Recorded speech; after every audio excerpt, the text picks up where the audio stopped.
Welcome to my booktube.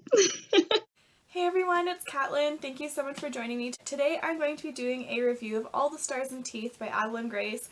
This book was so much fun, so I'm really excited to go into it and explore what I enjoyed and what wasn't my favorite things. This will mostly be spoiler free. I will be talking about some spoilers at the end, but I'll give you a heads up first. I also kind of use Book Roast's CAWPILE, which is what she uses to rate her books. I kind of use that as a basis of what I was looking at for this review, so I'll link her video down below as well in case you're interested in checking that out too. So I got this book in a Magical Reads crate that was gifted to me by a friend of mine, so that's how I picked it up. It did sound really fun though. I heard some mixed reviews on it, so I wasn't really sure what to expect going into this, but it definitely surpassed my expectations. I thought it was really fun, and I'm excited to share that with you. So this is a young adult fantasy book that mostly takes place on the sea and on the islands in the kingdom. It's a first-person singular point of view story that follows our main character, Amora. She's been training her whole life to take over the throne after her father and become the High Animancer and rule the kingdom of Visidia. So this kingdom is made up of 7 different islands, all of which are divided based on the type of magic that they primarily practice on each island. How the magic system works in this story is you get to choose the type of magic that you want to use, but then you need to move to the appropriate island that practices that kind of magic. You're only allowed to use one type of magic, and only the royal family, so the Montera bloodline that Amora is a part of, can practice the soul magic. So I want to take a moment to appreciate just how beautiful the map in this book is as well. Just has as much character as the story itself does. So pretty. I love maps. So as per their legends, her ancestor Cato had defeated this beast that was trying to corrupt people who were using multiple magics by convincing the beast that if he was able to convince all of his people to only practice one type of magic, that the beast would then have to give Cato his magic. He ends up doing so and therefore ties the soul magic to the Montera bloodline, and that's why they're the only ones who are able to use it. And it's dangerous because while they use their magic, they also have to fight and tame this beast. So this is why it's tradition that on the 18th birthday of the heirs, they need to prove to their people with this performance that they're able to control their magic. During Amora's performance, something goes wrong and she ends up needing to flee. She flees with a pirate who is going to help her gain back the trust of her people, and she's going to help him get back his stolen magic, and they end up having a couple other unlikely companions with them, a mermaid and a stowaway. Throughout her journey, as Amora and her companions explore different locations, she ends up learning a lot about her people and her kingdom that she didn't know before, and is realizing that she had been kept in the dark about a lot of things. When it comes to the characters, this is where I've heard a lot of the more negative reviews. People tend to only like half of them at best sometimes, but I didn't mind most of the cast. I personally am a character-driven reader, so I really like to know a lot more about our characters than what we did get in this story. I felt like there was a lot more room to know a bit more about their past and who they are and their passions and drives, and just a bit more depth, I guess, in the characters would have been nicer for me. When it comes to Amora, she was fine. I didn't dislike her, but I didn't love her either. I found her a little bit difficult to connect with at first, especially since she came off as so entitled at the beginning and also very sheltered, and so that was a really difficult balance for me to be able to get my footing with her and to be able to enjoy following her for a lot of the story, but she did grow on me. She is pretty resilient and does grow a bit throughout the book, so she did end up having some growth. When it comes to Bastian, I know he tends to be one of the favorites. He was one of my favorites as well. He was a really fun and charming, charismatic character, and I enjoyed most of his banter and the humor. He kept things pretty lighthearted and brought a lot of that positivity. I feel like he had a bit more depth than some of the other characters, mostly because Amora seems to interact with him a bit more than the rest of the cast, so I feel like that could have been something that was lacking a bit with the rest of them as well, but he was entertaining. I wouldn't want to take away any time that we did spend with this character. When it comes to Ferric, I feel like he's probably one of the most underrated characters.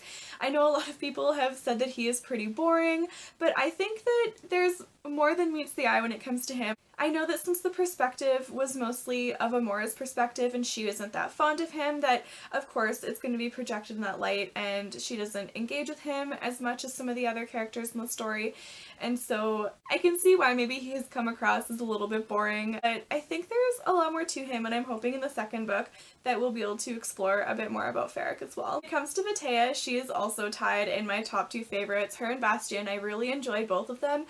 She is the mermaid in the story, and I really wish that we had got more depth with her. I'm kind of surprised that Amora didn't talk to her as much as I personally would have wanted. If I just met a really cool, powerful mermaid, I would want to spend some time with her and talk to her a bit more. I feel like maybe the book could have been made a bit longer, just having some more engaging interactions between the characters themselves, because I just wanted to know so much more about a few of them. I feel like the atmosphere was really well demonstrated in this book. I really liked the attention to detail. At the beginning it was a bit much because Amora was looking at everyone's dresses and their hair, jewelry, and the design of their dresses. It was just very detail heavy at first.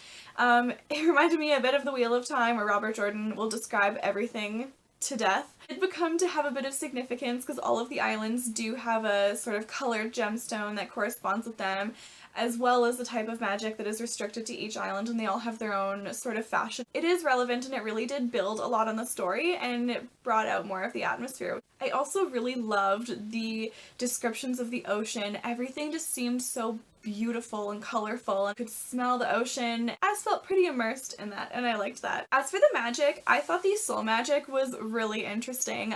I like that they use bones to connect with what they're doing with their magic. I thought that was really cool. And their whalebone crown, I don't know what it was about the soul magic and all of the whale bones that really reminded me of Dishonored, like the video game. One of my favorite games. But I don't know what it was that reminded me so much of that, because they're not the same system at all, but it just really brought back those feelings of that game for me. There were some magics that were pretty similar to other things we've seen before, like elemental magic and enchantment and curse magic and those sorts of things. There was one type of magic that I also thought was really interesting. This one had to do with time, and this had to do with altering how they move within time, so they're able to move their hands really fast and work faster, and it also makes them a lot more dangerous fighters. They're able to fight a lot faster than their opponents and strike them before their opponent even really knows what's happening. The writing was good. It was easy to follow, it was straightforward, it wasn't boring. I really liked the plot of the book. I felt like the pacing was pretty good. I personally like a slow start where we can get to know a bit of the characters and what's going on before things build, so I know there have been a lot of complaints that the pacing was a little slow, but I personally didn't find that. I enjoyed it, I was still intrigued, and I wanted to continue reading all of the way through, so I didn't find that it was boring or anything like that. My only complaint about the plot is that it reminded me of a very simplistic quest-based adventure where you go to one place, you do the thing, and then you move on to somewhere else, and there's a little bit of travel in between. I did, however, like the balance of the time you spent on the islands interacting with the people of each of those islands, as well as balance of the time that you spent on the boat, so neither of them got boring. I just felt like there could have been more. But I realized that would make this book a lot longer, but that's fine. I like long. I sure wouldn't complain if this book was longer, because the world was just, it was fun and it was beautiful and it was immersive. When it comes to the intrigue of the book, I did want to know what was going to happen next, but I didn't really feel like I was on the edge of my seat.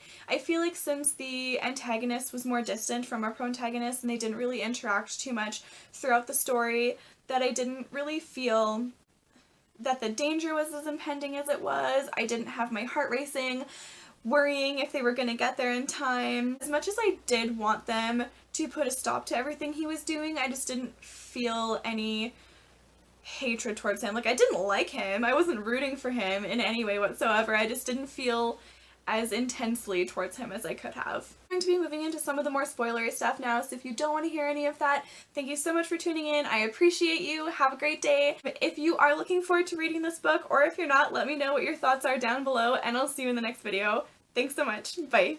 Okay, spoiler time. When it comes to Bastian and Amora, I liked their romance. It seemed fun. I just thought that it was a little rushed. I also just kind of prefer a slow burn, so that could just be me. But I did like that overall he seemed to be a pretty positive influence for her. He encouraged her to do her best, and when she was giving up on herself, he helped her. And near the end, after she lost her powers, when she was feeling really down on herself, when Bastian and Ferric reminded her of her mission and reminded her to stick to her guns. The main complaint that I have about Bastian was the crying thing. I don't have a problem with characters being vulnerable and crying. It's just, to me, it seemed a little out of nowhere. I don't feel like that they had enough of an emotional connection for him to be that vulnerable already, because they were only like, what, 2 weeks since her birthday, and he's already crying and pouring his heart out and then trying to make it, I don't know, that That whole scene just annoyed me for some reason. If you felt differently, please let me know. If it's just me, I understand. That's okay. Something that bothered me about the plot seeming really rushed and how they would go to one point and fix it easily and move on, and then they go to the next thing and fix it easily and moved on. I just felt like the stakes weren't really high enough. I feel like that could have really impacted the intrigue for me and made me feel a bit more on the edge of my seat, was if she had a bit more of a challenge when she was going through everything, because it felt like they would show up, encounter one of the bosses or the bad guys, and she'd just be like, I'm Amora, I'm the princess, and this is my plan. And everyone would be like, okay. And that's how she would win people over to get them on her side, or she'd have a very quick battle and then move on. And it just felt too easy. It was too easy for me. When it came to the plot twist, I did see Caven and Bastion being brothers coming, so that one was okay. I don't know what it was about finding out about Kato and the magic and what it means for her magic now. For some reason that really angered me. I'm not like angry at the story, maybe just angry for her and what that means for her magic moving forward, but I am hopeful that she'll really get her magic back and then get soul magic back to what it was supposed to be. So that one I think got me.